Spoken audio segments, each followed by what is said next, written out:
BPL 2026-এ দল পাওয়ার জন্য আগ্রহ প্রকাশ করেছিল 8 থেকে 10টি প্রতিষ্ঠান। তবে এর মধ্যে মাত্র 5টি প্রতিষ্ঠানকেই বিপিএল 2026-এ দল দিয়েছে। অনেকেই প্রশ্ন, কেন মাত্র 5 দল নিয়েই 2026 বিপিএল আয়োজন করা হচ্ছে? তারই উত্তর দিব আজকের ভিডিওতে। আপনাদের সবার হয়তো মনে আছে 2025 বিপিএলের নানান অনিয়ম সম্পর্কে, যেখানে রাজশাহী, সিলেট এবং আরও কিছু ফ্র্যাঞ্চাইজি 2025 বিপিএলকে নানানভাবে কলঙ্কিত করেছিল। ঠিকমতো প্লেয়ারদের পারিশ্রমিক না দিতে পারা, হোটেল ভাড়া থেকে শুরু করে বাস ভাড়াটাও দিতে পারেনি অনেক ফ্র্যাঞ্চাইজি, এবং যার কারণে 2025 বিপিএল নানানভাবে কলঙ্কিত হয়েছিল।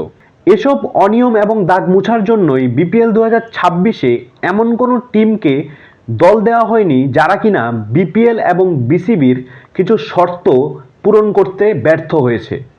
মূলত 2026 বিপিএলে টিম নেওয়ার আগে বিসিবি কিছু শর্ত দিয়েছে, এবং যে সকল দলগুলো বিসিবির দেওয়া সেই রুলস অ্যান্ড রেগুলেশন মেনে টিম নেওয়ার প্রক্রিয়া এগিয়েছেন তারাই মূলত দল পেয়েছেন। 2026 বিপিএলকে আরও বেশি আকর্ষণীয় এবং জমজমাট করার জন্য বিসিবিও কিন্তু অনেকগুলো নতুন পদক্ষেপ নিয়েছেন। এই যেমন 2026 বিপিএলে কিন্তু প্লেয়ার ড্রাফট হবে না, 2026 বিপিএলে প্লেয়ার অকশন হবে। মূলত শুরুর দিকের বিপিএল ছাড়া এর পরবর্তীতে প্রত্যেকটি আসরেই প্লেয়ার ড্রাফট করা হতো, কিন্তু এবারের আসরে প্লেয়ার অকশন করা হবে।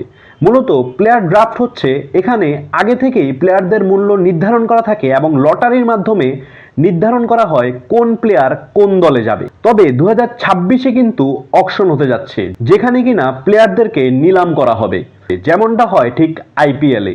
দেশি বিদেশি উভয় প্লেয়ারই থাকবে এবারের নিলামে। দেশিদের মধ্যে টোটাল 6টি ক্যাটাগরি করা হয়েছে, যেখানে কিনা এই ক্যাটাগরি সর্বোচ্চ পারিশ্রমিক পাবে 50 লক্ষ টাকা। দুটি ফ্র্যাঞ্চাইজি যদি একজন প্লেয়ারকেই নিতে চায়, সেই ক্ষেত্রে নিলামের মাধ্যমে কিন্তু যে কোনো ফ্র্যাঞ্চাইজি সেই প্লেয়ারকে নিলামের মাধ্যমে কিনতে পারবে।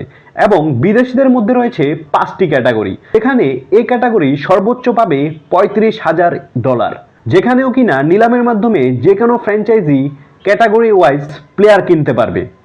এবং এই নিলামে প্রতিটি ফ্র্যাঞ্চাইজিকে সর্বনিম্ন 13 জন লোকাল ক্রিকেটার নিতেই হবে, এবং সর্বনিম্ন 2 জন বিদেশি ক্রিকেটার নিতেই হবে নিলাম থেকে, এবং বাড়তি তারা চাইলে ডিরেক্ট সাইনিংয়ের মাধ্যমে নিতে পারে, তাতে কোনো সমস্যা নেই। তবে সর্বনিম্ন 13 জন লোকাল প্লেয়ার এবং 2 জন বিদেশি প্লেয়ার নিলাম থেকে নিতেই হবে।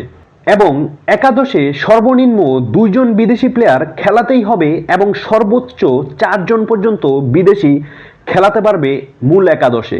তাছাড়াও এবার প্লেয়ার সাইনিং করার সাথে সাথেই সেই প্লেয়ারকে তার মোট পারিশ্রমিকের 25% টাকা অগ্রিম দিতে হবে, এবং গ্রুপ পর্বের খেলা শেষ হওয়ার আগে তাকে আরও 50% টাকা পরিশোধ করতে হবে, এবং বিপিএল শেষ হওয়ার ঠিক 30 দিনের মধ্যেই বাকি 25% টাকাও তাকে পরিশোধ করতে হবে। এই রুলস অ্যান্ড রেগুলেশন যদি মানতে না পারে, সেই ক্ষেত্রে বড় ধরনের জরিমানা খেতে হবে দলগুলোকে। এই সকল রুলস অ্যান্ড রেগুলেশন যারা মানতে পারছে, এইবার বিপিএলে মূলত তাদেরকেই টিম দেওয়া হয়েছে। তাছাড়াও যতটুকু শুনেছি 2026 বিপিএলে দল পেতে হলে নির্দিষ্ট পরিমাণ একটা ব্যাংক ব্যালেন্স বিসিবির কাছে জমা দিয়ে তারপরই টিম নিতে হবে। এই সকল রুলস অ্যান্ড রেগুলেশন যে টিমগুলো মেনেছে, শুধুমাত্র তারাই টিম পেয়েছে 26 বিপিএলে।